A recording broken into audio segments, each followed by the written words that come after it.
Hi guys, Alec Peirce at the ranch with a quick one for you. I didn't know about this little tool, but it has proven pretty handy. Any of you guys that live on a farm or in the country know that one of the most important things about making sure your machinery stays in good shape is greasing everything. And almost all machinery today has a lot of points where greasing is required. Look in the owner's manual or just check the machine. On my tractor, as an example, my fairly new McCormick here, with the front end loader and with the backhoe, I would suspect there's probably 30 grease points. Between the backhoe has a lot. The backhoe has 20, and actually this damn thing's got 16. It has almost 20 as well, so 30 or 40 grease points, not including the tractor. There's a few on it too. And grease is very, very important. I learned that the hard way with our ATVs. In the owner's manual of the ATV, it says to make sure it's well greased. Boy, that's really important, because they often use plastic bushings. And plastic bushings, they're hard plastic. Plastic bushings are fantastic as long as they're well greased. So ATVs have to be greased a lot. But anyway, today I want to quickly show you a little toy that has proven pretty helpful to me. Let me show you. We have here a grease joint that is not working properly. This one right here. All the other grease joints on this front end loader that I've tried to grease today have worked pretty well. But when I had hooked this particular one up, and I'm using one of these snap lock fittings on the end of it, Saker. S-A-K-E-R. I don't know if I mentioned that before, but they're really handy. Much, much better. You can actually put it in there, squeeze the trigger, put it in, and it locks right on. Can't come off normally. But then when I try to the grease this, it pops off. The grease will not get through the nipple. There's a couple of reasons for that. And generally, the most common reason is that the grease nipple itself, from the get dirt in there. Many of these grease nipples have a plastic cap on them, like this, that comes down and covers them to protect them from grease and dirt as you're working.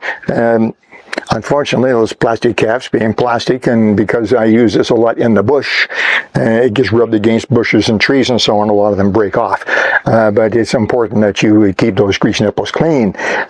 So anyway, so here's the problem. Just as I demonstrated, I tried to put grease into that nipple, and it wouldn't go in. There's a problem in there. All the other ones seem to have been pretty good. How do I clean that out? There's a couple ways.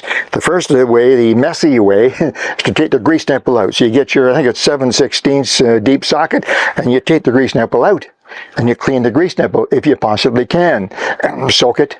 You can use any kind of curb cleaner or grease cleaner, and then try to, once you get it nice and spotlessly clean, take something small and hold it and try to push that little ball. See if the little ball does compress.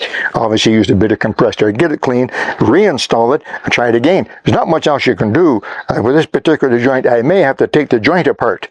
There may be something else in there, but I do have this neat tool I'm going to try first. Hang on a second, let me get it. Okay, here's the toy that I discovered some time ago. I don't see a brand name on this, but it's relatively common. And basically what this is, I don't know exactly what to search, but it's a grease nipple cleaner, whatever. And it really is well made, solid steel, a plunger on it like so, and the bottom end comes off like so, and you take that off. And the first thing you have to do is you have to fill this with grease. So somehow or other, maybe with somebody helping you, you have to get some grease in there. I don't know if I can do it myself or not. No, not very well. So let me pull that plunger back and try that again. I could maybe use one of my needles, the ones I use on rubber. No, that's not going to work very well. But hang on just a minute, I'll be right back. Let me get this filled with grease. So there's the toy I'm talking about, and you can see it's just a plunger. I'm not going to plunge it this time, all the grease will squirt out. And I have filled the tube with grease, and I'll put the end on firmly like so. Oh, there's a bit of grease coming out. That's good news. We know it's full. Okay, so now, well, it's the simplest thing in the world. Simply put that on the grease fitting like this. Let me show you. Can you see the grease fitting in there, dear? And I can see that this particular grease, this joint in here is dry, a little bit of rusty. So I'm going to put that tightly over the grease fitting just like that. And hold it in very tightly as well. And then, okay, now you can see how it bounces? It's because now at that point, it's starting to build up pressure. So you hold it in tightly and just do that. You see that? Hold it in there tightly and go like that. But what big deal? What's it do? Well, you may have gathered that what that does create a great deal of pressure, much more pressure even than your grease gun. And your grease gun could be, I don't know how much it is, several thousand psi, but this creates a lot of pressure and in a very concentrated point. And if there's any dirt or jam in that nipple, it should blast it out of there. Let's see if it makes any difference. We're going to try this again.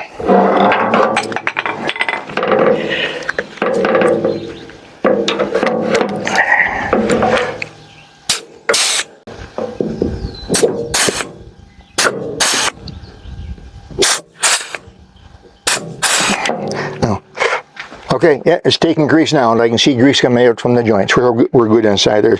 So in this particular case, that did help. That little toy helped a great deal. So there you go. That's all it was, guys. I had to use that thing. I don't use it very often, but I thought it's kind of obscure little toy, little tool that can be helpful if you have a lot of machinery and you have to do grease a whole lot. So there you go. And look it up on Google. Grease nipple cleaner, maybe. Anyway, might be worth looking at. And you take care. Talk to you soon. Alec Peirce at the ranch.